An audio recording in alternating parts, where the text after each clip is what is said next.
ഞാൻ വായിച്ച പുസ്തകങ്ങളിലൂടെ ഇന്ന് പരിചയപ്പെടുത്താൻ പോകുന്ന പുസ്തകമാണ് food tourism around the world.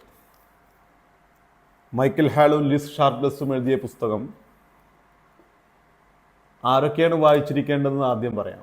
ഒന്ന്, പുതിയ ബിസിനസ്സുകൾ, കലിനറി ടൂറിസം, ഫുഡ് ടൂറിസം എങ്ങനെ എക്സ്പാൻഡ് ചെയ്യാം, എങ്ങനെ ഫുഡിൻ്റെ സംസ്കാരം വഴി നമുക്ക് എങ്ങനെ ബിസിനസ് ഉണ്ടാക്കാം എന്ന് മനസ്സിലാഗ്രഹിക്കുന്ന ആൾക്കാർക്ക്, ഫുഡ് ബ്ലോഗർമാർ, പിന്നെ ലോകത്തിൻ്റെ പല ഭാഗങ്ങളിലുള്ള എന്തൊക്കെയാണ് ഭക്ഷണങ്ങൾ, അതിൻ്റെ സംസ്കാരങ്ങൾ എന്തൊക്കെയാണെന്നുള്ള അറിയാൻ ആഗ്രഹിക്കുന്ന ആൾക്കാർ തീർച്ചയായിട്ടും വായിച്ചിരിക്കേണ്ട ഒരു പുസ്തകമാണ് ഈ ഫുഡ് ടൂറിസം എന്ന് പറയുന്നത്. ലോകത്തിൽ എവിടെയൊക്കെയാണ് വൈൻ ടൂറിസം നടക്കുന്നത്, ഫ്രാൻസ്, ഇറ്റലി, അതെങ്ങനെയാണ് നടക്കുന്നത്, അതിൻ്റെ ബിസിനസ്സിൻ്റെ സാധ്യതകൾ എങ്ങനെയാണ്, ഇതൊക്കെ ഇതിൽ നല്ല രീതിയിൽ പ്രതിപാദിച്ചിട്ടുണ്ട്.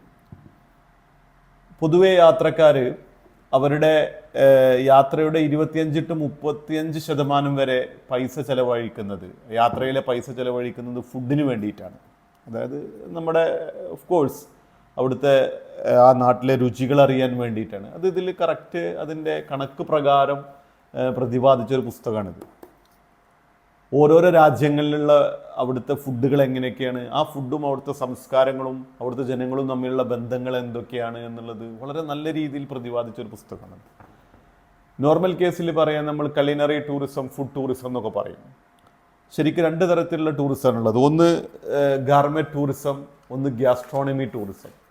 ഈ ഗാർമെറ്റ് ടൂറിസം എന്ന് പറയുന്നത്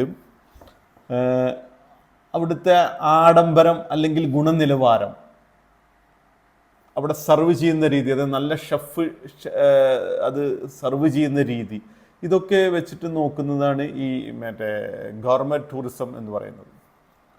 അത് എങ്ങനെയാണ് ചെയ്യുന്നത്, അതിനുള്ള മിഷലിൻ സ്റ്റാർ എന്ന് പറഞ്ഞിട്ട് സ്റ്റാറൊക്കെ കൊടുക്കും അതിന്. ഇതൊക്കെ ഭയങ്കര രസകരമായുള്ള, നമുക്ക് കുറേ അറിവുകൾ കിട്ടുന്ന പുസ്തകമാണ് കേട്ടോ.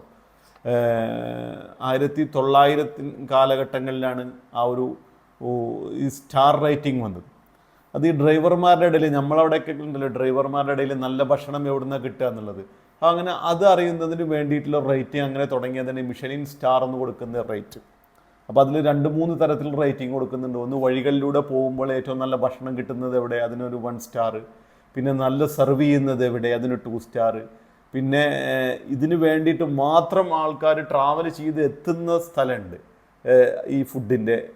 ഞാനൊക്കെ ഈ പറയുന്നത് ഗവൺമെൻറ് ടൂറിസത്തിൻ്റെ കാര്യമാണ് പറയുന്നത് കേട്ടോ.